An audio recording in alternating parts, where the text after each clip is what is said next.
this. She knows I'm going to take care of this. All the Yeah, more reason that both parties should know what's happening and how to manage it.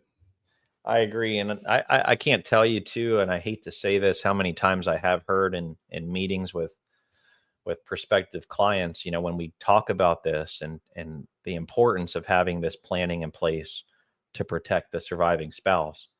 I have brought it up, and I'm just very direct with that question and say, look, what is our plan today to protect a surviving spouse in the event one of you predeceases the other? And a common like knee-jerk response generally by the male is, oh, she'll be fine. I mean, she'll have plenty of money. Like, we have tons of assets, and da da da da da. Or I also hear sometimes she'll find a better looking younger guy that'll take care of her. Like, I have heard that before. And I think it's a knee-jerk response. And to me, when I break down the psychology of that response, it's an uncomfortable thought for them. And that's why they say that. Yes, you may have assets. You may have money that she could fall back on. But is she going to know how? Is she going to know where to get the money from? Is she going to have access to the account? Is she going to have a login? And I can tell you right now, at this very moment, I'm working with a lady who is a surviving spouse now of my former client who passed away earlier this year. He just passed away on February 9th.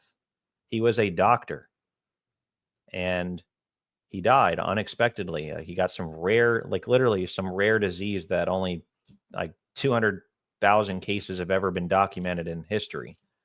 And it might even be less than that. That sounds kind of high. But anyways, he died of this rare form of disease, and he died in like 4 months after being diagnosed.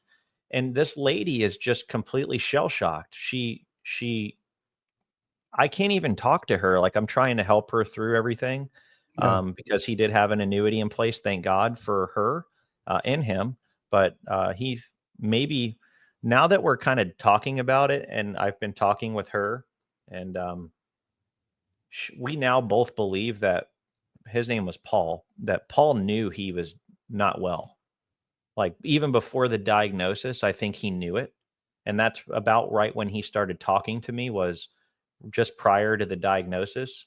He didn't look very healthy when I first met him. And when I found out he was a doctor, he was real gray, and you can tell someone's health by their skin color and their eyes, the color of their eyes, the white part. And he had a very gray tone to his skin. And my mom's a nurse, so she's told me, like, when people look like that, that means their organs are failing, like something's wrong.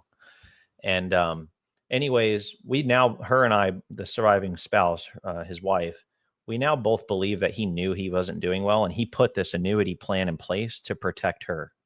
But even with this piece of the puzzle, which is a critical piece, being there, she is in hysterics, dude.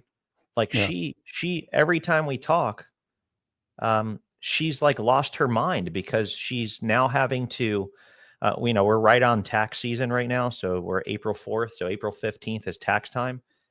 She has no clue what to do for the taxes. She says that, I've gotten some of the 1099 documents, but not all of them. And I don't know what to do. I don't even know half the accounts he had. She's stressing about what to do with the other parts of his portfolio. She has no logins to get into any of the accounts. He apparently wasn't part of the, because they're retirement accounts, she wasn't even listed as a person that was authorized to speak to the custodian. So now she's had to provide the death certificate to get access.